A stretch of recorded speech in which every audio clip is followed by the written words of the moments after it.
अभी बीजेपी करती तो आप सांप्रदायिकता, ध्रुवीकरण, हर मुद्दा उठा देते। 6 दिसंबर की शिवम जी जवाब दीजिए, मैं तो बदल जाता हूं। शिवम जी जवाब दीजिए। भारत के लोगों को मैं एक चीज कहना चाहता हूं, बांग्लादेशों को वापस तारिक खान जैसे कितने भी भारतीय इस देश में मस्जिद बनाते हैं, बनानी चाहिए, वो उनका धर्म का आधार है, अधिकार है, वो जैसे चाहे कर सकते हैं। लेकिन माफ कीजिए मेरे मित्र, मुगल बाबर का और उससे संबंधित बाबरी के प्रतीक चिन्हों का इस देश में कोई जगह नहीं है। वो जो उसने किया था, वो जो ढांचा विवादित था, वो ढहा दिया गया है, गिरा दिया गया है, कोर्ट में वर्डिक्ट आ गया, बात खत्म। अब इस देश के सुप्रीम कोर्ट एक मिनट सुकांतो मजूमदार जी हमारे साथ है, केंद्रीय मंत्री सुकांतो मजूमदार जी हमारे साथ जुड़े हुए हैं। सुकांतो दा, ये क्या राजनीति है पश्चिम बंगाल की? बाबरी बनाने की बात कही जा रही है, वो भी 6 दिसंबर को। कौन सी पॉलिटिक्स है ये?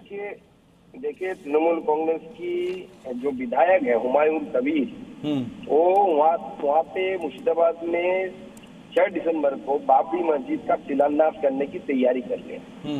देखिए हम यही बोल रहे, मुगल चले गए, लेकिन मुगल के बहुत सारे नाजायज औलाद अभी भी भारत में है, और जिस तरीके की बात ये कर रहे हैं, और पश्चिम बंगाल की पुलिस अलाउ भी कर रही है, पश्चिम बंगाल की एडमिनिस्ट्रेशन अलाउ कर रही है इन लोगों को, पूरी तरीके से दर्शाता है कि इसके पीछे ममता बनर्जी की भी कैसी अगर बोले तो अंडरस्टैंडिंग है, और ममता बनर्जी का जो एडमिनिस्ट्रेशन है, कुछ लोग कह रहे हैं कि वो टीएमसी से जुड़े हुए नहीं है, अब अलग हो चुके हैं, नई पार्टी बनाएंगे वो, तो ऐसा कुछ है क्या?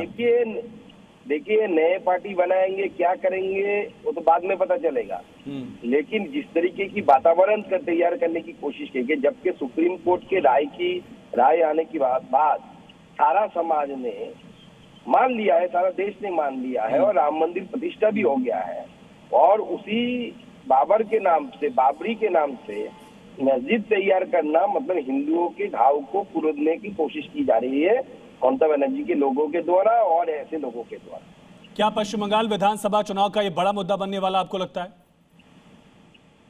देखिए ऑब्वियसली तो बनेगा, हिंदू समझ सकते हैं कि क्या हाल होने वाला है आने वाले समय में, क्योंकि वही विधायक है जो तृणमूल कांग्रेस में, अभी तो बोल रहे कि अलग पार्टी बनाएंगे, जब तृणमूल कांग्रेस में ही थे अभी भी है, और जब पार्टी बनाने की बात नहीं की थी तब इन्होंने बताया था कि मुर्शिदाबाद में हम 70% है, मतलब मुसलमान 70% है, हिंदू 30% है, हम चाहे तो काट कर हिंदुओं को गंगा में फेंक सकते हैं, ऐसा स्टेटमेंट दिया था इस विधायक ने।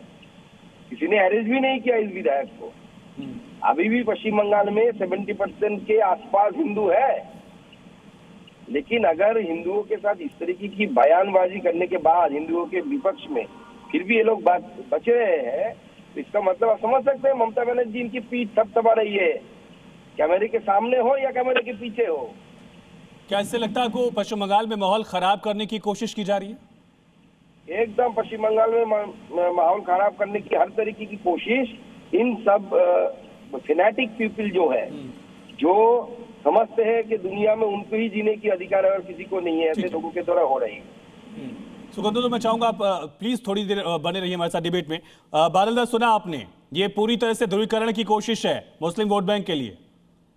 मैं सुकांतो दा को सम्मान के साथ कहना चाहता हूँ, सुकांतो दा, ये जो हुमायूं कबीर है, आप भी ने 1 साल पहले घोषित किया था, वो अलग से दल बनाया, वो टीएमसी के है कि नहीं उसको पता नहीं है, लेकिन आपने खुद जानते हैं, और जी भी एक बार सुन लीजिए, शिवम भाई भी सुन लो, जैसे राम मंदिर तुम लोग अयोध्या में बनाया, यहाँ पर दीघा में ममता दीदी ने जगन्नाथ मंदिर बनाया, और सिलीगुड़ी में महाकाल मंदिर का नाम भी घोषित कर दिया, और आप तारापीठ जाइए, दक्षिणेश्वर, जहाँ सारे जो तीर्थ क्षेत्र है बंगाल में, सभी जगह में ममता दीदी कितना अच्छे से। अमन गिरी जी, क्या ये बाबरी के नाम पर मुस्लिम वोट बैंक को साधने की कोशिश नहीं है? ये बाबरी के नाम पर हिंदुओं को बदनाम, हिंदुओं को कहें कि डराने की कोशिश है, किस तरीके से ये लोग काम कर रहे हैं। मैं इनको बोलूंगा, इनका बाबर का भूत जूतों से उतारा जाएगा, इतने जूते पड़ेंगे सर पे कि बाल नहीं उग पाएंगे। किस तरीके से ये लोग हिंदुओं के बारे में, ये बाबरी का क्या भूत दिखा रहे हैं क्या? बाबरी का बंगाल में किस तरीके से हिंदू नरसंहार कर रहे हैं। टीएमसी के प्रवक्ता किस तरीके से बता रहे थे जगन्नाथ मंदिर बनाया, मां काली का मंदिर बनाया, आप ये नहीं दिखा रहे हिंदू नरसंहार किस तरीके से हुआ, बहन बेटियों का आना जाना किस तरीके से रुका। आप लोगों को बोलते हुए डर लगता है क्या? आप लोगों को हिंदुओं को सुरक्षा नहीं दी जाती? आप लोगों के शासन में इस तरीके की बात हुई कैसे? अब आप यहां पर बोल रहे हैं कि हमारी पार्टी में नहीं है, इस पार्टी में नहीं है, उस पार्टी में नहीं है। मैं लौटता हूं। बादल बताइए, बाबर पर भरोसा क्यों है आखिर? आयुष जी, देखिए इनको कुछ पता नहीं है। ये आप डिबेट में आके कुछ भाषण दे दिया, कुछ बोल दिया इतने साल। अरे तुम्हें पता है क्या? तुम लेकिन क्या बोल रहे हो? इनको पता नहीं है ममता दीदी का। मैं सुन लीजिए ना सर, ममता दीदी का जो 84 स्कीम है ना, जिसमें 10.5 करोड़ लोगों को सुविधा, उसमें एक स्कीम है सर, हुमायूं कबीर पर आपने क्या कार्रवाई की? मिलता है। हुमायूं कबीर पर आपने क्या कार्रवाई की? ये कहने पर, ये ऐलान करने पर क्या एक्शन लिया आपने? बादल दा, सबको मिलता है। बादल दा, आपको पता नहीं है ममता दीदी बादल दा, कैसा क्या एक्शन लिया आपने हुमायूं कबीर पर? 10.5 लोगों को यहाँ पर दे रहा है, और इस बारे में आपको चर्चा करना चाहिए। लेकिन ममता दीदी सारे धर्म को सम्मान बादल दा, मेरा सवाल तो सुनिए। देश जानते हैं। आपने हुमायूं कबीर पर क्या कार्रवाई की? बस एक लाइन का सवाल है, एक ही लाइन में जवाब दे दो। हाँ, नहीं, मैं क्या? कार्रवाई करने का कौन हूं मैं? अरे पार्टी कार्रवाई करे, सरकार आपकी है, कार्रवाई कर दीजिए।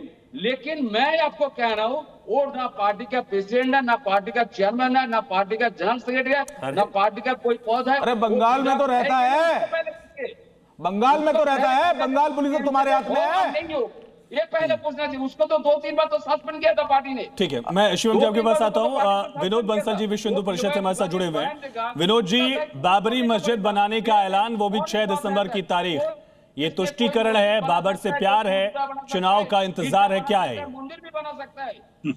आप इसको लेकर ये कुछ नहीं है। बेसिकली ये जो इनके विकृत मानसिकता का परिचायक है। बात ये है कि जब कहते हैं कि अरे भाई इनको तो शांत ठीक है, करो। हो गया बादल, हो गया, सुन लीजिए, जल्दी बोलिए। मैं कहता हूँ, जब वो कहते हैं कि वो जब सीआर की मौत आती है तो शहर की तरफ भागता है। अभी इस समय क्या है कि कुछ लोगों की जो मौत आ रही है वो तो बॉर्डर की तरफ भाग रहे हैं। जो बॉर्डर के अंदर हैं वो जिहाद की तरफ भाग रहे हैं, वो जो जिहादी हैं वो जन्नत की तरफ भाग रहे हैं। और लगातार जो है ना जी, वो जो एजेंडा एक लंबा चला जा रहा है। मैं कहना चाहता हूँ, आखिरकार देखिए, जब बाबर चला गया, बाबरी चली गई और भव्य दिव्य मंदिर बन गया, लेकिन ये बाबरी मानसिकता के लोग अभी जिंदा हैं। मैं एक बात और कहना चाहता हूँ, देखिए कि ये जो व्यक्ति है ना, इसका नाम खुद ही जो है वो हुमायूं है, वो उसके बाप का गुणगान नहीं करेगा तो किसका करेगा? लेकिन मुझे नहीं पता था कि इसके बाप का नाम हुमायूं, जो हुमायूं है उसका बाप का असली बाप बाबर ही है। अभी मैं तो इसका बाप कोई और समझ रहा था। लेकिन खैर चलो, अभी क्वेश्चन ये है कि देखिए, जिस तरह के जिहादी तुष्टीकरण की लालसा में ये और इनके पार्टी प्रमुख दोनों लगे हुए हैं, आप देखिए दोनों के बीच में एक बड़ा धींगा उसके बदले में ये कहना कि उसकी गर्दन काट कर लाइए, उसके ऊपर हम जूते बरसाएंगे, ये सभी सही है क्या? पहले इनको पूछिए। नहीं सुनिए, मैं कह रहा ये भी हूं तो लोकतांत्रिक नहीं है। मेरी बात सुनिए। मैं कह रहा हूं कि देखिए,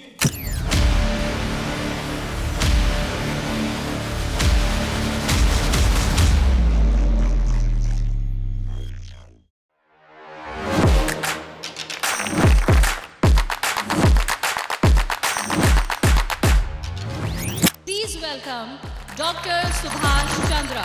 And habit can be micro, macro. 66 times if you repeat the same thing, it becomes your habit.